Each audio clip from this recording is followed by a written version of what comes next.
मित्रांनो, माझं नाव राधिका आहे आणि माझा नवरा संजय, आम्ही दोघं पुण्यातल्या एका आलिशान अपार्टमेंटमध्ये राहतो. आमचा 9 वर्षांचा मुलगा आरव हॉस्टेलमध्ये आहे, त्यामुळे घरात फक्त आम्ही दोघं असतो. प्रत्येक शनिवारी रात्री आम्ही बाहेर जेवायला जातो, मग घरी येऊन टीव्हीवर एखादी मूव्ही किंवा कधी-कधी ती व्हिडिओ पाहत मस्ती करतो. रात्री उशिरापर्यंत आमची धम्माल चालते. काल, म्हणजे शनिवारी, संजयने मला इतकं थकवलं की माझं दुखायला लागलं. तो रविवारी सकाळी 10 पर्यंत झोपतोच, पण मी सहसा 8लाच उठते. नहा धुवून नाश्ता बनवते आणि मग त्याला उठवते. पण काल रात्रीच्या धमालमुळे मला सकाळी उठायचंच नव्हतं. म्हणून मी ठरवलं, आज नाश्ता बाहेरून मागवायचा.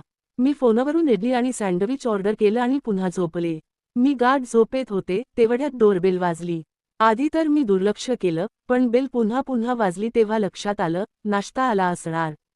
मी उठले, पण तेव्हा मी मोकळी होते. जवळच पडलेला बाथरोब घातला, पण नशीबच खराब. त्याची बेल्ट गायब होती. मी डाव्या हाताने रोब घट्ट पकडला आणि दार उघडायला गेले. रोब इतका छोटा होता की जरा जास्त चालले तर समोरच्याला दिसेल आणि वाकले तर मागच्याला. पण मी विचार केला, फक्त दार उघडून पॅकेट घ्यायचं आहे, काय होणार? दार उघडताच डिलिव्हरी बॉय विशाल मला पाहून थक्क झाला. माझी भरदार शरीरयष्टीने त्याची नजर चक्रावली. मी त्याच्याकडे दुर्लक्ष करत पॅकेट घेतलं आणि दार बंद करणार होते, तेवढ्यात तो म्हणाला, मॅडम थांबा जरा. मी म्हणाले, अरे, पैसे तर ऑनलाईन दिलेत, आता काय? तो म्हणाला, पैसे नाही मॅडम. आमच्या कंपनीची आज 10वी वर्धापन दिन आहे, त्यामुळे प्रत्येक ग्राहकाला केक देत आहोत. मी म्हणाले, ठीक आहे. मी नाश्त्याचं पॅकेट टी टेबलवर ठेवलं आणि केक घ्यायला वळले. पण पाहते तर काय, विशाल माझ्या मागोमाग आत आला होता. मी पुन्हा रोब घट्ट पकडला आणि डाव्या हाताने केक घेतला. त्याच्या दुसऱ्या हातात एक रायटिंग पॅड होतं. तो म्हणाला, मॅडम, फक्त या फॉर्मवर फीडबॅक द्यायचा आहे. मी विचार केला, मुफ्त केक देत आहेत तर फीडबॅक तर घेणारच. मी केक टेबलवर ठेवला आणि पॅड वाचायला घेतला. तेवढ्यात तो पेन घेऊन समोर आला. मी त्याच्याकडे पाहिलं आणि नकळत डाव्या हाताने रोब सोडून पेन घेतलं. आणि मग लक्षात आलं, मी त्याच्यासमोर पूर्ण मोकळी उभी आहे. त्याच्या तोंडातून शिळ वाजली आणि तो म्हणाला, काय मस्त व्यक्तिमत्व आहे, मॅडम. मी गोंधळून गेले आणि ताडकन वळले. पॅड आणि पेन टेबलवर ठेवायला वाकले, तेव्हा माझी अस्तित्व त्याच्यासमोर उघडी पडली. त्याने क्षणाचाही विचार न करता मला मिठी मारली आणि व्यक्तिमत्वाचा सुंदर अनुभव घेऊ लागला. माझ्या तोंडून आवाज निघाला. त्याला डांटायच्या ऐवजी मी म्हणाले, हळू ना, नवरा आत झोपलाय, जागा होईल. बस, त्याला तर जणू परवानगीच मिळाली. त्याने माझा रोब खसकन मोकळा केला आणि मला वळवलं. आणि पापी द्यायला सुरुवात केली. सकाळच्या वेळी मी प्रभावी झाले. मी त्याला काही वेळ व्यक्तिमत्वाचा सुंदर अनुभव घेऊ दिला. मग मी त्याला मोकळे करण्याचा प्रयत्न केला. मग तो मोकळा झाला. त्याची भावना माझ्या समोर दाटून आली होती. मग मी त्याच्या भावनेला तोंडाने सुंदर अनुभव द्यायला लागले. सकाळच्या त्या जलद मजेत मला खूप मजा येत होती. माझी सुंदर अनुभव घेण्याची तयारी झालेली होती, त्यामुळे मी त्याला सुंदर वेळेचा अनुभव द्यायला सांगितलं. मग त्याने माझ्या जीवनात भावना टाकली आणि सुंदर वेळेचा अनुभव द्यायला लागला. काही वेळाने माझ्या जीवनातून रंग सुटला, पण त्याचं समाधान झालं नव्हतं. तो म्हणाला, आता तुझ्या अस्तित्वाचा अनुभव घेतो. मग त्याने अस्तित्वात भावना टाकली आणि सुंदर वेळेचा अनुभव घ्यायला सुरू केलं आणि मी हाय अशी किंचाळणार होते, पण संजय आत झोपला आहे हे आठवलं. मी तोंडावर हात ठेवला आणि सुंदर वेळेचा अनुभव घ्यायला लागले. शेवटी त्याने अस्तित्वातच रंगाच्या 5-6 पिचकाऱ्या सोडल्या. मग तो म्हणाला, तू माझी भावना घाण केलंस, साफ कर. मी साफ केलं, त्याला निरोप दिला. तो थँक्यू म्हणत निघून गेला. विशाल गेल्यावर मी वॉशरूममध्ये गेले आणि गरम पाण्याच्या शॉवरखाली आंघोळ केली. मी शॉवरमधून बाहेर आले, एक सॉफ्ट कॉटनचा ड्रेस घातला आणि आरामात बेडवर बसले. संजय अजूनही गाढ झोपेत होता. त्याला उठवायची माझी इच्छा नव्हती, कारण मला थोडा वेळ स्वतःसाठी हवा होता. मी कॉफी बनवली आणि बाल्कनीत जाऊन बसले. पुण्याच्या त्या शांत दुपारी थंड हवेत मला खूप निवांत वाटत होतं. पण माझ्या मनात विशालच्या त्या भावनेची आठवण येत होती. मी स्वतःला म्हणाले, राधिका, तू काय करतेस? आता हे सगळं थांबव. पण मनातली ती खळबळ काही थांबत नव्हती. तेवढ्यात माझा फोन वाजला. स्क्रीनवर अननोन नंबर दिसला. मी फोन उचलला आणि एक खर्जातला आवाज ऐकू आला, हॅलो मॅडम, मी विशाल बोलतोय. त्या डिलिव्हरीवाला. माझा जीवच गळ्यात आला. हा कसा काय फोन करतोय? माझा नंबर त्याला कुठून मिळाला? मी थोड्या रागात म्हणाले, अरे, तुला माझा नंबर कुठून मिळाला? आणि फोन का केलास? तो हसला आणि म्हणाला, मॅडम, तुम्ही ऑर्डर केलं तेव्हा तुमचा नंबर ॲपवर दिसला. आणि फोन का केला? कारण मला तुमची ती सकाळची मजा आठवते. आणि तुम्हालाही ती विसरलेली नाही, बरोबर ना? मी काही बोलणार तेवढ्यात त्याने पुढे सांगितलं, मॅडम, मी फक्त एवढंच सांगायला फोन केलाय की आज दुपारी माझी शिफ्ट संपते. जर तुम्हाला वाटलं तर मी परत येऊ शकतो तुमच्या घरी. माझ्या मनात एकदम गोंधळ उडाला. एकीकडे मला त्याच्याशी बोलायचं नव्हतं, पण मी प्रभावी झाले. मी काही न बोलता फोन ठेवला, पण माझं मन त्याच्याच विचारात गुंतलं. दुपारी 12:30 वाजता पुन्हा डोरबेल वाजली. मी गोंधळले, कारण संजय अजूनही झोपेत होता आणि मी कोणालाही बोलावलं नव्हतं. मी उठले, माझा ड्रेस नीट केला आणि दार उघडलं. समोर विशाल उभा होता, हातात एक छोटं पॅकेट घेऊन. तो म्हणाला, मॅडम, तुम्ही सकाळी फीडबॅक फॉर्मवर सही केली नव्हती, म्हणून परत आलो. मी मनातल्या मनात हसले, कारण मला माहीत होतं की हा फक्त बहाणा आहे. मी त्याला आत बोलावलं, कारण त्याला काय हवं होतं हे मला माहीत होतं. विशाल आत आला आणि त्याने दार लावलं. मी त्याला विचारलं, काय रे, खरंच फीडबॅकसाठी आलास की आणखी काही? तो हसला आणि म्हणाला, मॅडम, तुम्ही इतक्या सुंदर आहात की फक्त फीडबॅकसाठी कोण येईल? त्याच्या बोलण्याने माझ्या गालावर लाली आली. त्याने मला हळूच खेचलं आणि पापी दिलं. मी त्याला हसत हसत म्हणाले, हळूहळू, विशाल. माझा नवरा आज झोपलाय, जागा होईल तर तुझी खैर नाही. त्याने मला खोडकरपणे पाहिलं आणि म्हणाला, मॅडम, मला माहीत आहे तुम्हाला काय हवंय. आणि मी ते देण्यासाठीच आलोय. त्याने मला सोफ्यावर झोपवलं आणि जीवनात भावना टाकून सुंदर वेळेचा अनुभव द्यायला लागला. मी डोळे मिटून त्या सुंदर वेळेचा अनुभव घ्यायला लागले. मी हसत म्हणाले, विशाल, तू खरंच काही कमी नाहीस. सोफ्यावर आमचा सुंदर अनुभव पुन्हा सुरू झाला. माझा आवाज थोडा मोठा झाला, पण मी स्वतःला सावरलं, कारण संजय आज झोपला होता. आम्ही सुंदर वेळेचा अनुभव घेत असतानाच अचानक डोरबेल पुन्हा वाजली. माझा जीव गळ्यात आला. संजय जागा झाला की काय? पण तो अजूनही गाढ झोपेत होता. मी विशालला इशारा केला आणि तो तयार झाला. मी पण घाईघाईने तयार झाले आणि दार उघडायला गेले. दार उघडताच समोर एक अनोळखी माणूस उभा होता. तो साधारण 35 ते 40 वर्षांचा, उंच, सडपातळ आणि एका हातात ब्रीफकेस घेऊन होता. त्याने स्मितहास्य केलं आणि म्हणाला, हॅलो मॅडम, मी अमित आहे, तुमच्या बिल्डिंगच्या सेक्रेटरीचा मित्र. मला त्याने तुमच्याकडे काही कागदपत्र द्यायला सांगितलं आहे. मी गोंधळले. आमच्या बिल्डिंगच्या सेक्रेटरीने कधीच असं कोणाला पाठवलं नव्हतं. पण त्याच्या बोलण्यातला आत्मविश्वास आणि त्याचं स्मितहास्य पाहून मी त्याला आत बोलावलं. विशाल अजूनही लिव्हिंग रूममध्ये होता आणि त्याने अमितला पाहताच एक विचित्र नजर टाकली. अमितने माझ्याकडे कागदपत्रांचा एक फाईल दिला आणि म्हणाला, मॅडम, यावर तुमची आणि तुमच्या नवऱ्याची सही हवी आहे. बिल्डिंगच्या मेंटेनन्सबद्दल आहे. मी फाईल घेतली आणि वाचायला लागले. पण माझं लक्ष विचलित होत होतं, कारण विशाल माझ्याकडे आणि अमितकडे संशयाने पाहत होता. पण माझं लक्ष कागदपत्रांवर कमी आणि अमितच्या हालचालींवर जास्त होतं. त्याच्या हातातलं पेन, त्याची शांत नजर आणि त्याचा तो आत्मविश्वास, सगळं काही तिला जरा जास्तच परफेक्ट वाटत होतं. ती फाईल वाचत असताना तिच्या डोळ्यांनी अमितच्या हातातल्या पेनकडे पाहिलं. त्या पेनवर एक विचित्र लोगो होता, जणू काही तो एखाद्या गुप्त संस्थेचा भाग आहे. राधिकाच्या मनात शंकेची पाल चुकचुकली. हे साधं पेन नाहीये, नक्कीच यात काहीतरी आहे. तिने मनात विचार केला. तेवढ्यात विशालने खाकरलं आणि राधिकाकडे पाहिलं. त्याच्या चेहऱ्यावर एक संशयास्पद भाव होता. मॅडम, मी निघतो का? तो म्हणाला, पण त्याचा आवाज जरा कडवट होता. राधिकाला समजलं की विशालला अमितचं येणं आवडलं नव्हतं. तिने त्याला हसत हसत इशारा केला, थांब जरा विशाल. फीडबॅक फॉर्मवर सही करायची आहे ना? ती जाणीवपूर्वक गोड बोलली, कारण तिला विशालला शांत ठेवायचं होतं. पण तिच्या मनात आता एक वेगळीच भीती दाटत होती. अमित आणि विशाल एकाच वेळी तिच्या लिव्हिंग रूममध्ये होते आणि संजय अजूनही आत झोपलेला होता. जर संजय जागा झाला तर काय होईल? राधिका फाईल वाचत असताना तिला काहीतरी विचित्र जाणवलं. त्या कागदपत्रांवर बिल्डिंगच्या मेंटेनन्सबद्दल फारच कमी माहिती होती. त्याऐवजी काही कोड्स, काही संख्यांचे क्रम आणि काही नकाशासारखी रेखाचित्र होती. हे काय आहे? ती स्वतःशीच पुटपुटली. तिने अमितकडे पाहिलं, हे कागदपत्र खरंच मेंटेनन्सबद्दल आहेत का? मला काही समजत नाहीये. अमितने तिच्याकडे पाहिलं आणि हसला. मॅडम, तुम्ही काळजी करू नका. ही फक्त औपचारिकता आहे. तुम्ही फक्त सही करा, बाकी सगळं आम्ही सांभाळू. त्याच्या बोलण्यात एक वेगळाच आत्मविश्वास होता, जणू तो राधिकाला काहीतरी लपवत होता. राधिकाने फाईल बंद केली आणि म्हणाली, मला माझ्या नवऱ्याशी बोलायचं आहे. तो आत आहे, मी त्याला उठवते. ती उठली आणि बेडरूमकडे जायला निघाली, पण तेवढ्यात अमितने तिचा हात पकडला. मॅडम थांबा जरा, तो म्हणाला, त्याचा आवाज आता थोडा गंभीर झाला होता. तुमच्या नवऱ्याला उठवण्याची गरज नाही. हे काम तुम्हीच करू शकता. राधिकाच्या मनात एकदम धस झालं. तिने आपला हात हिसडा मारून सोडवला आणि मागे सरकली. तुम्ही कोण आहात आणि खरंच काय हवंय तुम्हाला? ती थोड्या रागात म्हणाली. विशालने हे सगळं पाहिलं आणि तो पुढे आला. मॅडम काही प्रॉब्लेम आहे का? त्याने अमितकडे संशयाने पाहिलं. अमितने शांतपणे विशालकडे पाहिलं आणि म्हणाला, तू कोण आहेस रे? डिलिव्हरी बॉय ना? तुझं काम झालंय, आता निघ. त्याच्या आवाजात एक वेगळीच आक्रमकता आली होती. विशालनेही मागे हटायचं नाव घेतलं नाही.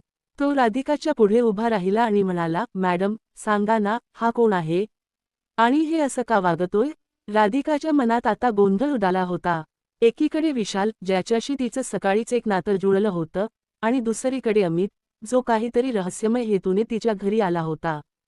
ती मध्ये उभी राहिली आणि म्हणाली, दोघंही शांत व्हा. मी आता संजयला उठवते आणि मग सगळं क्लिअर होईल. ती बेडरूमकडे वळली, पण तेवढ्यात तिला बेडरूममधून एक विचित्र आवाज ऐकू आला. जणू काही कोणीतरी खिडकी उघडली किंवा बंद केली. तिच्या हृदयाचे ठोके वाढले. संजय, तिने हाक मारली, पण काहीच प्रतिसाद आला नाही. ती घाईघाईने बेडरूमकडे गेली आणि दार उघडलं. पण बेडरूम रिकामी होती. बेडवर चादर अस्ताव्यस्त पडली होती आणि खिडकी उघडी होती. संजय कुठे गेला? त्याला कोणीतरी नेलं की तो स्वतःहून गेला? राधिकाच्या डोक्यात विचारांचं वादळ उठलं. तिने मागे वळून पाहिलं, तर विशाल आणि अमित दोघंही तिच्या मागे बेडरूमच्या दारात उभे होते. त्यांच्या चेहऱ्यावर एक विचित्र भाव होता. तुमचा नवरा कुठे आहे, मॅडम? अमितने विचारलं. त्याचा आवाज आता थंड आणि धोकादायक वाटत होता. विशालनेही राधिकाकडे पाहिलं आणि म्हणाला, मॅडम काहीतरी गडबड आहे. हा माणूस मला विश्वासातला वाटत नाही. राधिकाच्या मनात आता खूप प्रश्न निर्माण झाले. संजय कुठे गेला? अमित खरंच बिल्डिंगच्या सेक्रेटरीचा मित्र आहे का? आणि विशाल, त्याला खरंच राधिकाची काळजी आहे की तोही काहीतरी लपवतोय? राधिकाने स्वतःला सावरलं आणि दोघांना बाहेर जायला सांगितलं. तुम्ही दोघं लिव्हिंग रूममध्ये जा, मी आता संजयला शोधते, ती म्हणाली. तिने बेडरूमची खिडकी तपासली. खिडकीच्या काठावर काही मातीचे ठसे दिसले, जणू कोणीतरी तिथून आत बाहेर गेलं होतं. राधिकाच्या मनात भीती दाटली. तिने आपला फोन उचलला आणि संजयला कॉल केला, पण त्याचा फोन बंद होता. तिच्या मनाचे ठोके आता आणखी वाढले. ती लिव्हिंग रूममध्ये परतली, तेव्हा अमित आणि विशाल एकमेकांकडे संशयाने पाहत होते. राधिकाने अमितकडे पाहिलं आणि म्हणाली, तू मला खरं सांग, तू कोण आहेस? आणि ही फाईल खरंच कशाबद्दल आहे? अमितने एक दीर्घ श्वास घेतला आणि म्हणाला, ठीक आहे मॅडम. मी खरं सांगतो, मी बिल्डिंगच्या सेक्रेटरीचा मित्र नाही.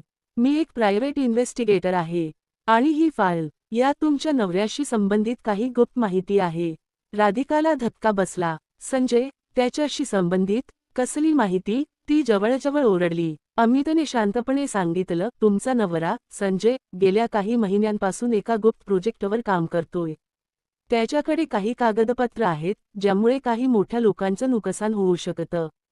आणि त्यामुळे त्याला धोका आहे. विशालने मध्येच बोलायला सुरुवात केली, मॅडम, हा खोटं बोलतोय. हा कदाचित त्या लोकांपैकीच एक आहे जे तुमच्या नवऱ्याच्या मागे लागलेत. राधिका गोंधळली. तिला कोणावर विश्वास ठेवावा हे समजत नव्हतं. ती विशालकडे वळली आणि म्हणाली, तू काय लपवतोयस विशाल? तू फक्त डिलिव्हरी बॉय आहेस की आणखी काही?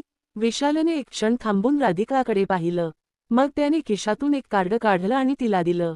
त्या कार्डवर लिहिलं होतं, विशाल शर्मा, सिक्युरिटी एजन्सी.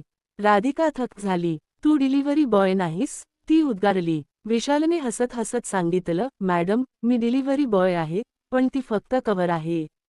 मी खरंतर तुमच्या नवऱ्याचं संरक्षण करायला ठेवलेलो आहे.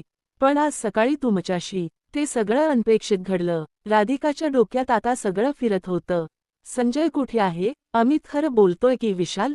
आणि जर दोघंही खरं बोलत असतील, तर संजयच्या आयुष्याला खरंच धोका आहे का? ती स्वतःला सावरत म्हणाली, मला आता सगळं खरं सांगितलं पाहिजे. नाहीतर मी पोलिसांना बोलवेन. तेवढ्यात बाहेरून एक जोरदार आवाज आला. जणू कोणीतरी गाडीचा दरवाजा जोरात बंद केला. राधिका, विशाल आणि अमित तिघही खिडकीकडे धावले. खाली रस्त्यावर एक काळी व्हॅन उभी होती आणि त्यातून दोन माणसं उतरली. त्यांच्या हातात बंदुका होत्या. राधिकाच्या हृदयाचा ठोका चुकला. हे कोण आहेत? ती घाबरत म्हणाली. अमितने तिच्याकडे पाहिलं आणि म्हणाला, मॅडम, आता वेळ नाही. तुमच्या नवऱ्याला शोधायचं असेल तर माझ्यावर विश्वास ठेवा. विशालने त्याला मध्येच तोडलं. नाही मॅडम, माझ्यावर विश्वास ठेवा. हा माणूस तुम्हाला फसवतोय. राधिकाच्या मनात आता एकच प्रश्न होता, ती कोणावर विश्वास ठेवणार? आणि संजय कुठे आहे? तेवढ्यात तिच्या फोनवर एक मेसेज आला. तो एका अनोळखी नंबरवरून होता आणि त्यात फक्त एक ओळ लिहिली होती. जर तुला संजय जिवंत हवा असेल तर आज रात्री 12 वाजता पुण्याच्या बाहेरच्या वखार येथे ये. एकटी. राधिकाच्या हातातून फोन खाली पडला तेव्हा तिच्या हृदयाचे ठोके थांबल्यासारखे झाले. त्या अनोळखी मेसेजने तिच्या मनात भीती आणि संशयाचं वादळ निर्माण केलं होतं. जर तुला संजय जिवंत हवा असेल तर आज रात्री 12 वाजता पुण्याच्या बाहेरच्या वखार येथे ये. एकटी. हा मेसेज तिच्या डोक्यात घुमत होता. ती खाली वाकली, फोन उचलला आणि पुन्हा तो मेसेज वाचला. तिच्या हातातला फोन थरथरत होता. अमित आणि विशाल दोघेही तिच्याकडे टक लावून पाहत होते. त्यांच्या चेहऱ्यावर एक विचित्र भाव होता. काय झालं मॅडम? विशालने विचारलं. त्याचा आवाज काळजीने भरलेला होता. राधिका काही बोलणार तेवढ्यात अमित पुढे आला आणि म्हणाला, मॅडम, मला फोन दाखवा. कदाचित मी तुम्हाला मदत करू शकेन. त्याच्या आवाजात एक वेगळीच खात्री होती, पण राधिकाच्या मनात आता कोणावरही विश्वास ठेवणं कठीण झालं होतं. थांबा, ती ओरडली. तिचा आवाज कातला. तुम्ही दोघंही मला खरं सांगा. तुम्ही कोण आहात आणि संजय कुठे आहे? तिने फोन घट्ट पकडला आणि दोघांकडे रागाने पाहिलं. विशालने हात पुढे केले आणि शांतपणे म्हणाला, मॅडम, मी खरं सांगितलं नाही. मी सिक्युरिटी एजन्सीचा आहे. मला संजय सरांचं संरक्षण करायला ठेवलं होतं. पण आज सकाळी तुमच्याशी जे काही झालं ते माझी चूक होती. त्याने नजर खाली केली, जणू त्याला खरंच पश्चाताप होत होता. अमितने हसत हसत टाळी वाजवली. वाह, डिलिव्हरी बॉय, तुझी स्टोरी तर खूपच चांगली आहे. पण मॅडम, याच्यावर विश्वास ठेवू नका. हा कदाचित त्या लोकांपैकीच एक आहे ज्यांनी संजयला पकडलंय. त्याच्या बोलण्याने राधिका आणखी गोंधळली. ती स्वतःला सावरत म्हणाली, बस, आता मी पोलिसांना बोलवते. ती फोनवर पोलीस स्टेशनचा नंबर शोधायला लागली, पण तेवढ्यात तिच्या डोळ्यांसमोर ती काळी व्हॅन आठवली. त्या बंदुकीधारी माणसांचे चेहरे तिच्या डोक्यात घुमले. थांब, राधिका, ती स्वतःशीच पुटपुटली. जर मी पोलिसांना बोलावलं तर संजयला धोका होऊ शकतो. तिने फोन खाली ठेवला आणि अमितकडे वळली. तू म्हणालास तू प्रायव्हेट इन्व्हेस्टिगेटर आहेस. मग सांग, संजय कुठे आहे आणि हा मेसेज कोणी पाठवलाय? तिने फोन त्याच्यासमोर धरला. अमितने मेसेज वाचला आणि त्याचा चेहरा गंभीर झाला. हा नंबर मला माहीत नाही, तो म्हणाला. पण हा मेसेज ज्या ठिकाणाचा उल्लेख करतोय ती वखार. ती जागा फारच कुख्यात आहे. तिथे काही अवैध कारोबार चालतात. मला खात्री आहे संजय तिथेच आहे. राधिकाच्या मनात भीती दाटली, पण त्याचबरोबर एक ठरावही आला. ठीक आहे, ती म्हणाली. मी आज रात्री तिथे जाणार. पण एकटी नाही. तुम्ही दोघं माझ्या सोबत याल. विशाल आणि अमितने एकमेकांकडे पाहिलं. त्यांच्या नजरेत एकमेकांबद्दलचा अविश्वास स्पष्ट दिसत होता. मॅडम, मी येतो, विशाल म्हणाला. पण याला घेऊ नका. हा विश्वासघात करेल. अमितने हसत हसत डोकं हलवलं. मॅडम, तुम्ही मला घ्या. मी तुम्हाला आणि संजयला सुरक्षित बाहेर काढेन. राधिका गोंधळली. तिला कोणावर विश्वास ठेवावा, पण तिच्याकडे वेळ नव्हता. तिने ठरवलं की ती दोघांना सोबत घेईल, पण त्यांच्यावर बारकाईने लक्ष ठेवेल. ठीक आहे, ती म्हणाली. तुम्ही दोघंही माझ्या सोबत याल, पण जर तुम्ही काही गडबड केली तर मी तुम्हाला सोडणार नाही. तिने त्यांना घराबाहेर काढलं आणि स्वतः बेडरूममध्ये गेली. तिने एक काळा टॉप आणि जीन्स घातली. तिच्या पर्समध्ये पेपर स्प्रे ठेवला आणि मनात ठरवलं की ती संजयला काहीही करून वाचवेल. रात्री 11 वाजता राधिका, विशाल आणि अमित एका कारमध्ये पुण्याच्या बाहेरच्या वखारीकडे निघाले. रस्ता ओसाड आणि अंधारा होता. राधिकाच्या हृदयात भीती आणि उत्साह यांचं मिश्रण होतं. ती ड्रायव्हरच्या सीटवर होती, विशाल तिच्या शेजारी बसला होता आणि अमित मागच्या सीटवर. कारच्या हेडलाईट्स रस्त्यावर पडत होत्या, पण राधिका त्या अंधारात काहीतरी विचित्र जाणवत होतं. तिला जणू कोणीतरी त्यांचा पाठलाग करत आहे असं वाटत होतं. मॅडम, तुम्ही ठीक आहात ना? विशालने विचारलं, त्याचा हात तिच्या खांद्यावर ठेवत. राधिका त्याच्याकडे वळली आणि म्हणाली, हात काढ. ती आता कोणावरही विश्वास ठेवायला तयार नव्हती. अमितने मागून हसत हसत म्हटलं, विशाल, तुझी ही डिलिव्हरी बॉयची स्टाईल आता बंद कर. मॅडमला त्रास देऊ नको. त्याच्या बोलण्याने वातावरण थोडं हलकं झालं, पण राधिकाच्या मनातली भीती कमी झाली नाही. वखारीच्या जवळ येताच राधिका थांबली. तिने कार एका झाडामागे लपवली आणि तिघही खाली उतरले. वखार एका मोठ्या, जीर्ण इमारतीसारखी दिसत होती, ज्याच्या खिडक्यांतून मंद प्रकाश येत होता. राधिका पुढे सरकली, तिच्या मागे विशाल आणि अमित.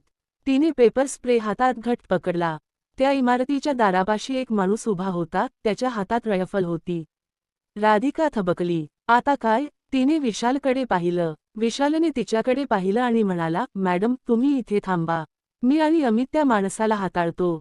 अमितने होकारार्थी मान हलवली, पण राधिकाला त्याच्या नजरेत काहीतरी संशयास्पद दिसलं. तरीही तिने त्यांना जाऊ दिलं. विशाल आणि अमित हळूहळू त्या माणसाकडे गेले आणि काही क्षणांतच त्यांनी त्याला पकडलं. विशालने त्याच्या हातातली रायफल हिसकावली आणि अमितने त्याला बांधलं. मॅडम पुढे या. विशालने हाक मारली. राधिका धावत गेली. त्या वखारीचं दार उघडताच आतून एक थंड हवेचा झोत आला. आत अंधार होता, फक्त काही मंद दिव्यांचा प्रकाश पडत होता. राधिका पुढे सरकली, तिच्या मागे विशाल आणि अमित. त्या वखारीत काही मोठे बॉक्सेस आणि कंटेनर्स पडले होते. राधिकाच्या मनात आता एकच विचार होता, संजय कुठे आहे? तेवढ्यात तिला एक खर्जातला आवाज ऐकू आला. राधिका, तू आलीस? ती थबकली. तो आवाज, तो संजयचा नव्हता. ती मागे वळली, पण तिथे कोणीच नव्हतं. तिने विशाल आणि अमितकडे पाहिलं, पण त्यांचे चेहरेही घाबरलेले दिसत होते. हा आवाज कोणाचा होता? ती घाबरत म्हणाली. अमितने तिच्याकडे पाहिलं आणि म्हणाला, मॅडम सावध रहा. आपण एकटे नाही आहोत. राधिका, विशाल आणि अमित हळूहळू वखारीच्या आत गेले. तिथे एक मोठा हॉल होता, ज्याच्या मध्यभागी एक टेबल होतं. त्या टेबलवर एक लॅपटॉप ठेवलेलं होतं आणि त्याच्या स्क्रीनवर एक व्हिडिओ चालत होता. राधिका जवळ गेली आणि तिला धक्का बसला. त्या व्हिडिओत संजय बांधलेल्या अवस्थेत दिसत होता, त्याच्या तोंडाला टेप लावलेली होती. त्याच्या मागे एक माणूस उभा होता, त्याचा चेहरा अंधारात लपलेला होता. संजय. राधिका किंचाळली. ती लॅपटॉपकडे धावली, पण तेवढ्यात स्क्रीन बंद झाली. त्या हॉलमधून पुन्हा तो खर्जातला आवाज घुमला, राधिका तू खूप लवकर आलीस. पण तुझा नवरा आता आमच्या ताब्यात आहे. जर तुला तो जिवंत हवा असेल, तर त्या टेबलाखालील बॉक्स उघड.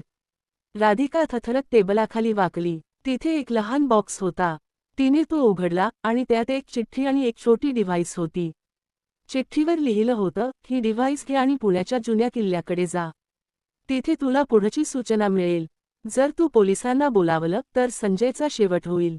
राधिकाच्या डोळ्यांत पाणी आलं. ती विशाल आणि अमितकडे वळली आणि म्हणाली, आता काय करायचं? विशालने तिचा हात धरला आणि म्हणाला, मॅडम मी तुमच्या सोबत आहे. आपण संजय सरांना वाचवू. अमितनेही होकार दिला, पण त्याच्या नजरेत काहीतरी लपलेलं होतं. त्या तिघांनी वखार सोडली आणि पुण्याच्या जुन्या किल्ल्याकडे निघाले. रात्रीचा अंधार आणखी गडद झाला होता आणि राधिकाच्या मनात एकच विचार होता, संजयला वाचवायचं, पण कोणत्या किंमतीवर? ती डिव्हाइस हातात घेऊन किल्ल्याकडे पोहोचली. तिथे एका मोठ्या दगडी भिंतीजवळ एक माणूस उभा होता, त्याच्या हातात एक लाल लेजर पॉइंटर होता.